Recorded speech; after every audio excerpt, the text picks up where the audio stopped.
Hello there. Welcome to Weird Music on the Glumburger channel, of course. The show where that weird presenter, talks about unusual albums of all sorts and things, I guess, No, generally we try to cover a whole bunch of different things on this show. I mean, at least I'm hoping so. So today, I have an album that really piqued my curiosity when I first discovered the record label Minimal Resource Manipulation, a DIY label for experimental music curated by Matt Atkins. And so today, we're looking at a really peculiar album of field recordings and lowercase tendencies. So wrap up warm, as this is going to feel like being stuck on the top of some incredibly cold mountain in the middle of a blizzard. Today I present Wind Send by LSZ.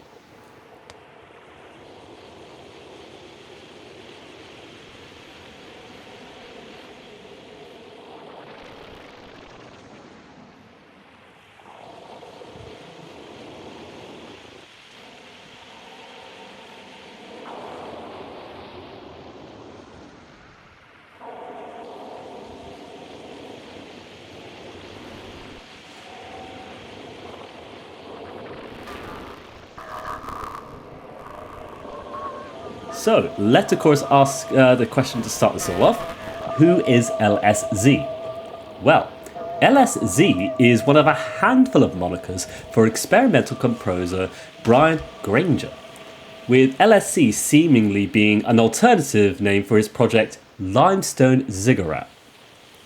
So, to quickly go into it, Grainger has a rather prolific output of material under various different aliases. One of the main aliases you'll see him release music under is called Milieu.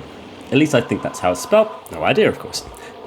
This is a rather abstract and experimental dive into the world of beautiful ambience, with a lot of albums under this moniker just being these really long auto-generative drones, like brilliant stuff to just drift off to. Anyway, according to Grainger's website, Limestone Ziggurat was developed during the 2020 pandemic, before coming to us in 2021 as part of the compilation Sci-Solation. Sorry, it's spelled weird. Sci-Solation, 1 year on. A compilation of music made exactly 1 year after the COVID-19 lockdowns. And it seems from here, from this little place, Limestone Ziggurat's discography has just ballooned with these incredibly abstract long-form minimalist compositions, most of which have been self-released on Limestone Ziggurat's own Bandcamp page. So, in today's episode, though, we are going to take a little dive into this very unusual album, Wind Send. A 50-minute composition of these incredibly airy wind effects and peculiar little sound manipulations that feels like standing atop some alien mountain, watching the dust and the snow pour through the valley itself as the wind deafeningly howls away in your ear. According to the Bandcamp for this album, the whole composition was recorded live at White Pillar on December 25th, 2021, using 2 field recordings captured with a Zoom H1 digital recorder and the REW audioholistic modular system. As to what exactly that is, I have no idea. I couldn't actually find out what the audioholistic modular system is from digging around. So if you have any ideas, do let me know in the comments. This little portion of text, though, tells us a little bit more about what's going on in this record. One that was recorded on Christmas Day, apparently, which is actually kind of cool if you think about it.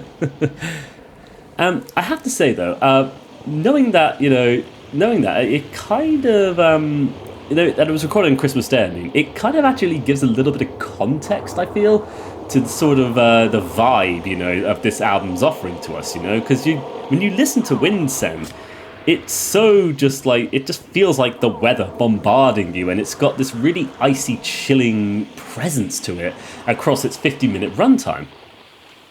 And, it's a wonderful effect within the composition, and it makes it fascinating to listen to, I feel.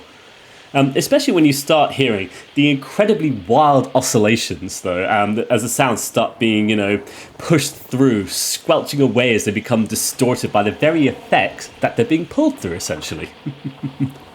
There's a fascination to a composition like this. It's one that offers us this incredible level of intrigue as our brain to try to comprehend and understand the very sounds we are hearing. But the incredibly alien nature of the composition just leaves us scratching our heads, right? What I like about this one, though, there's almost this physical nature, to a recording like this. I mean, like it really does feel like this very vast, empty echoing as the wind just rattles along this incredibly open and desolate landscape. And I assume I get given this sense from just looking at the album's cover art, just looking at the very strange mountainous structure that you've got here, essentially. Watching as the snow is swept up by the wind and just collides with the very sides of this structure. Watching the very sounds that you can hear, if that makes sense.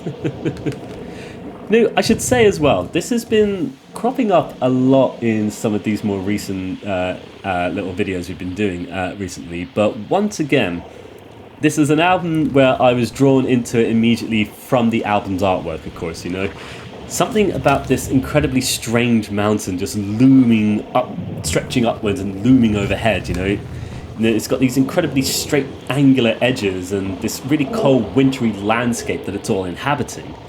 And there's something really alien and otherworldly about it all, and something almost existential too, as though we're about to witness something very strange and peculiar indeed.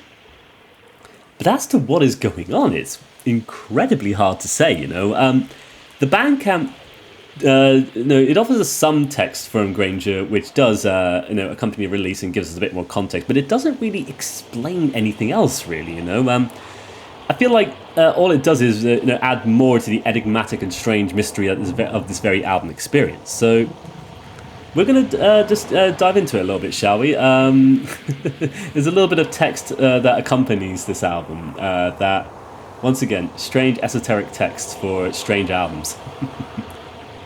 Downward it goes, nearer and louder by the moment. Elastic sound strewn through the air, sinking into the reach of gravity, drowned beneath a bleached atmosphere. Now it stops, in the green moor of this valley. What strange gift does heaven offer to hell? And this is without a doubt, a rather unusual little portion of text to accompany an album, but it perhaps does give us a little bit more insight into sort of the mindset of Grainger as to his experience of this very album that he has created, And this text gives me an impression of an interpretation of the very sounds that we're hearing on this album, The elastic sound being thrown around through the very air in the landscape we're viewing, just traveling through the cracks of the canyon of the very mountains, stretching upwards towards the sky. It's a peculiar little experience, but as I have said, there is something truly fascinating about it, and that's why I wanted to talk about it. There's an incredible discography that falls under the Limestone Ziggurat alias and its subname of LSZ, which sees Grainger taking a new direction in his experimental compositions. But what exactly is this direction, though? Well, Limestone Ziggurat, if you look into what's going on here, there's actually some incredibly lengthy text accompanying this particular project. It gives us a lot more insight into it, and why Grainger felt compelled to pursue this particular direction and publish it under an alternative name instead of, releasing more music under Milieu, I believe. And so, we'll dive into it a little bit, shall we? On the Patreon page for Limestone Ziggurat, Grainger explains the entire ethos of the project, the entire concept and ideas that, surround the very strange form of artistic expression that he's pushing out here. And amongst all of this work, all this text, there's, a few little parts that stand out to me. One is how the project manifested out of a particular need to express it when Grainger was building the REW audioholistic modular system from the ground up.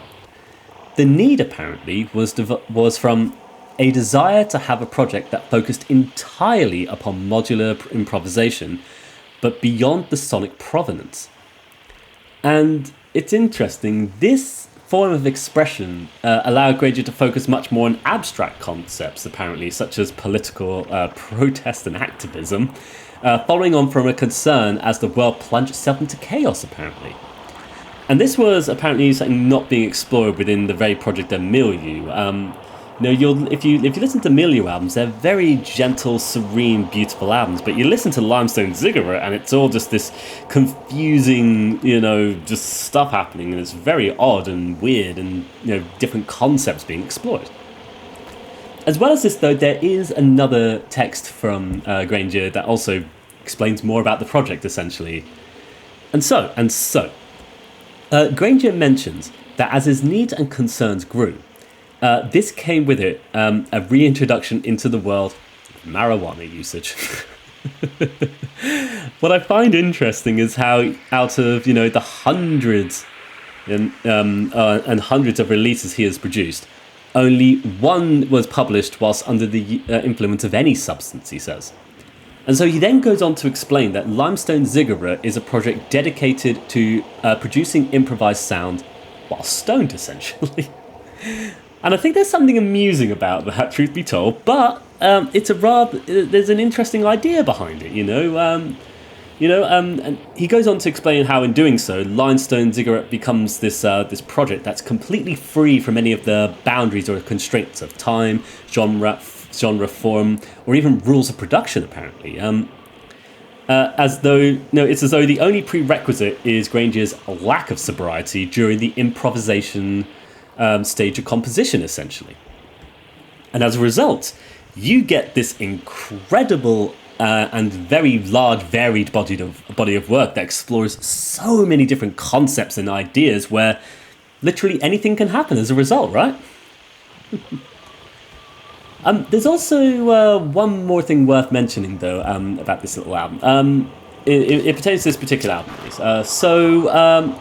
To my surprise and delight, when I purchased this particular album from Minimal Resource Manipulations, as well as getting the physical CD, I was given a bunch of little Bandcamp codes, including one for an additional Bandcamp code, additional Bandcamp album, private album, by Limestone Ziggurat. Prior to doing this, I did actually reach out to Brian Grainger and asked if it was okay to talk about this particular album, because it is a private album, so it's only for people, it's only for specific people, but I didn't get a reply, so I'm going to talk about it. The album in question is a little album called Bleached, which is a supplemental recording to Windsend, available exclusively to supporters of the limited physical edition published by Minimal Resource Manipulation, 2022. And so what is Bleached, then? Well, it is an hour and 43-minute long composition of this incredibly minimal, sustained murmuring drone that is, weirdly enough, absurdly pleasant to listen to. The whole track just gently hums away, shifting and morphing so subtly and gradually, that you don't even notice any of the changes, but it does change around a little bit, though. It's very interesting. And instead of hearing all this, you just get hypnotized by the entire thing, and it just becomes it's a delightful little album to listen to, a delightful accompaniment to Windsend as well, to be fair. And it's one that really contrasts it in such a peculiar way, and yet it still manages to sort of express some of that confusing alien quality of, albeit one that is in a completely different location, like Windsend is, to me, the mountains in the winter, whereas Bleach seems like being, in the middle of a really, maybe cold as well, but just in the middle of a beach on a grey day, if that makes sense. It's interesting, though. It's interesting. It's such a little weird album, but I think you can kind of draw some little similarities here and there, though. One thing that interests me is the text that accompanies Windsend, of course, mentions in the lines, "drowned beneath a bleached atmosphere." And perhaps that very portion of the text is referencing this particular private release then on the Bandcamp page, because they're both connected to each other in a way, but also you kind of have to make these inferences for yourself and kind of work out what the connection is as well. Like, just listening to the audio, it's very confusing and stuff, but this is the wonderful stuff about abstract music, isn't it? It just, you can do so much with it and express so much. To get back to it though quickly, we get given a bit more context and understanding to this particular album release, but I would say it still remains as enigmatic and confusing as ever, truth be told. But at least with all the information we've covered here, we kind of know why this kind of album was created, though, and why there's such an abstract and free-form improvised expression that happens throughout the entire album as it just pushes along with no constraints whatsoever. It's fascinating to me, though. The strange experimental nature and the really unusual qualities of this album just make it this really interesting listening experience, and even if it is at times rather difficult, I just enjoy the presence of the physical space that it pulls you into, if that makes sense. It makes you feel like you're standing right in the epicenter of such intimidating weather, chilling you to the bone as you stretch your gaze upwards at such an unusual and maybe even terrifying sight, right? and so with that, I think we'll come to the end of our episode of Weird Music there, yeah. I'm glad to have taken the time to talk about this little strange project. It's indeed an absolute rabbit hole to dive into. Like not just the Limestone Ziggurat stuff, but the milieu stuff and the other things he's done as well.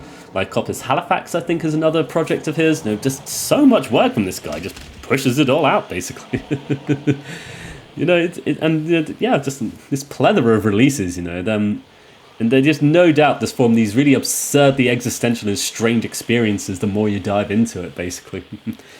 It's really amazing stuff to just transport you to strange and unusual worlds, I feel, A very interesting project, guarded by an attempt to almost manipulate the abstract freeform expression of improvisation through the influence of substances, right?